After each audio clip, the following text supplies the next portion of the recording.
Shalom guys, selamat datang di channel aku Snack Rohani bersama Lunardi Solarius. Dan kali ini kita akan merenungkan bagian firman Tuhan yang terambil dari Efesus 2 ayat 1 sampai 10.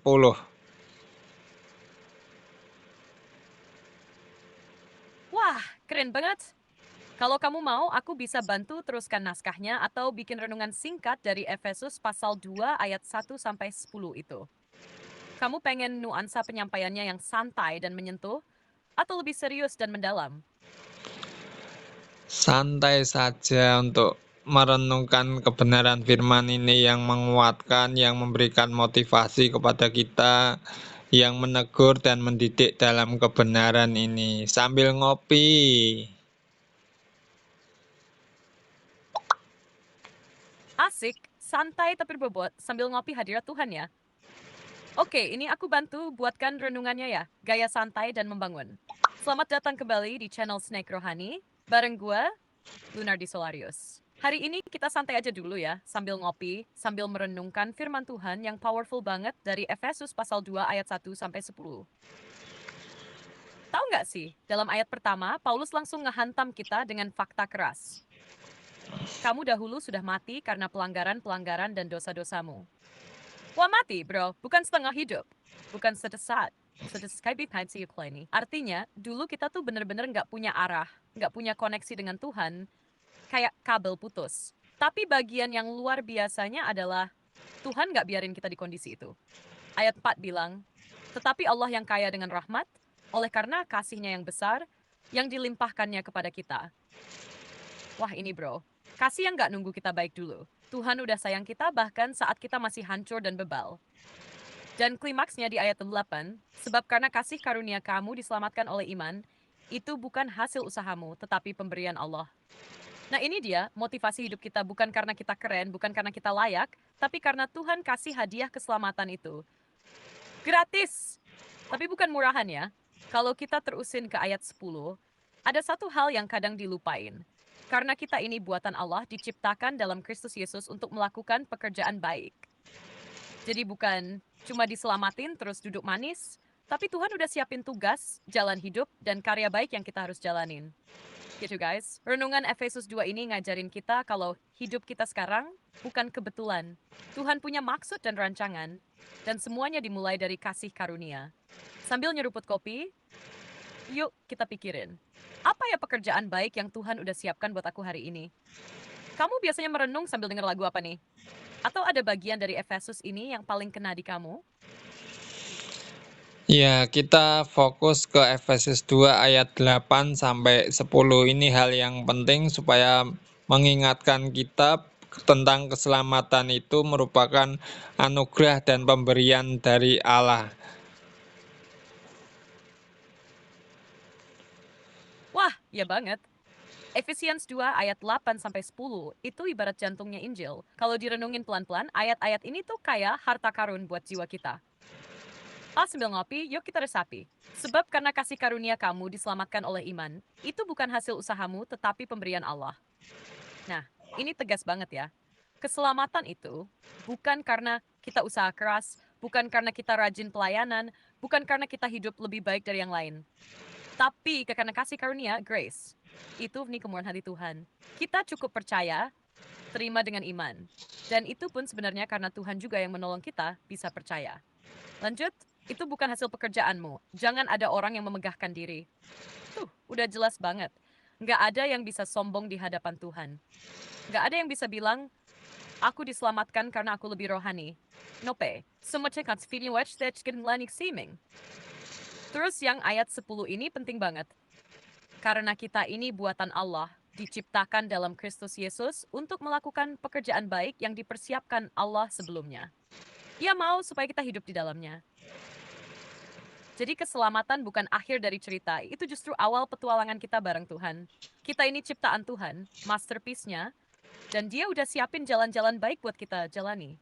Kayak misi hidup yang udah dirancang jauh sebelum kita lahir. Keren banget kan? Bro, dari 3 ayat ini aja, kita diingatkan, kita hidup bukan untuk mengejar keselamatan, tapi justru karena udah diselamatkan. Kita sekarang hidup dengan tujuan.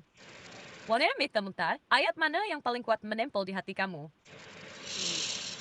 Oke, sebagai aplikasi atau penerapan dan juga relevansi bagi setiap orang percaya di masa kini.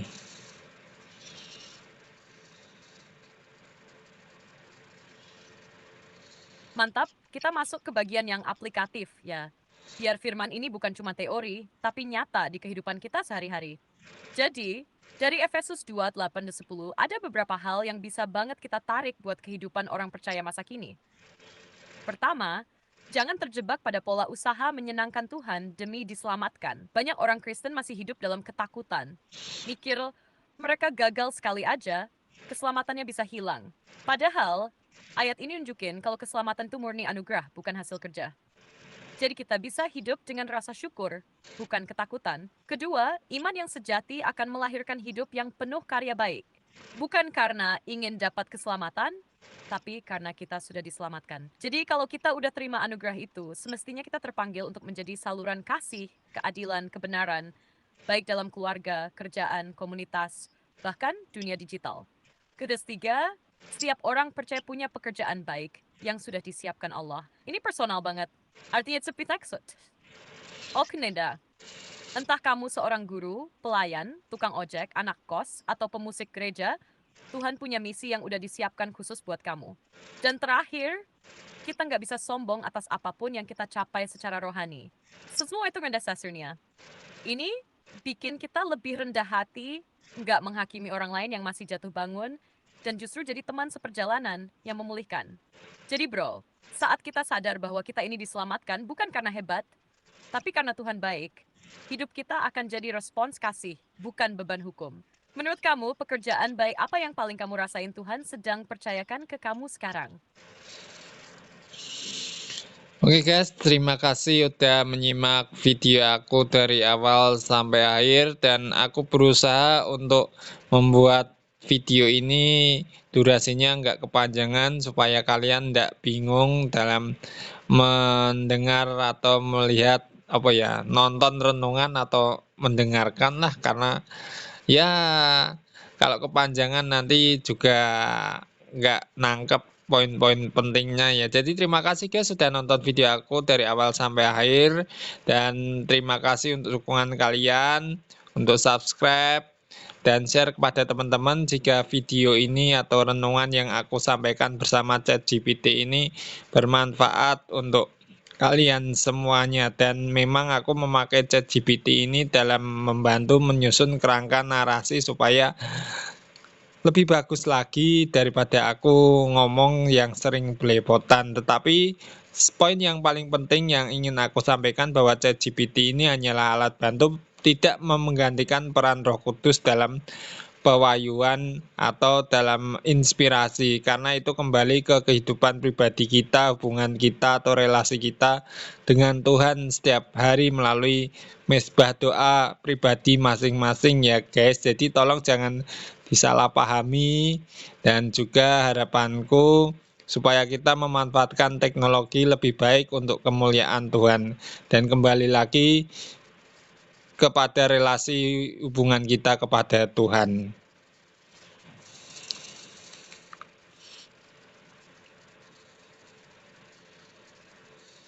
Wah, penutupnya udah mantep banget bro, tulus, jujur, dan tetap berpusat pada Tuhan. Kalau kamu mau, aku bantu rapikan sedikit biar lebih mengalir dan tetap pakai gaya kamu yang santai dan hangat. Nih coba versi yang sedikit disusun ulang. Oke guys, terima kasih banyak udah nyimak video ini dari awal sampai akhir. Aku sengaja bikin durasinya nggak kepanjangan, biar kalian bisa lebih gampang nangkep poin-poin pentingnya, nggak puyeng, nggak bosenin. Dan makasih juga buat dukungan kalian yang udah subscribe dan share ke teman-teman kalian. Once lagi nurat video sendiri, just insulseskan content. Jadi berkat saya ngenin. By the way, aku memang kayak bantuan ChatGPT buat ngebantu susun kerangka narasi, biar apa yang aku sampaikan lebih tertata dan enak didengar. Karena ya, kalau ngomong langsung kadang suka belepotan. Tapi satu hal yang penting banget aku mau tegaskan. ChatGPT itu cuma alat bantu, bukan sumber pewahyuan, bukan pengganti Roh Kudus. Segala sesuatu tetap balik ke relasi pribadi kita sama Tuhan.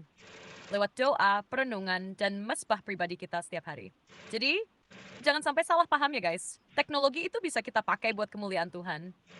Asal kita tetap fokus, tetap punya hubungan yang hidup sama Tuhan Yesus. Tuhan memberkati kalian semua. Jangan lupa ngopi dan tetap semangat gentlemen. Gimana pun. Ini Sob semua, mau dipakai atau kamu pengen nuansa yang lebih santuy lagi? Terima kasih dan Tuhan Yesus memberkati. Amin, Tuhan Yesus memberkati juga. Biar setiap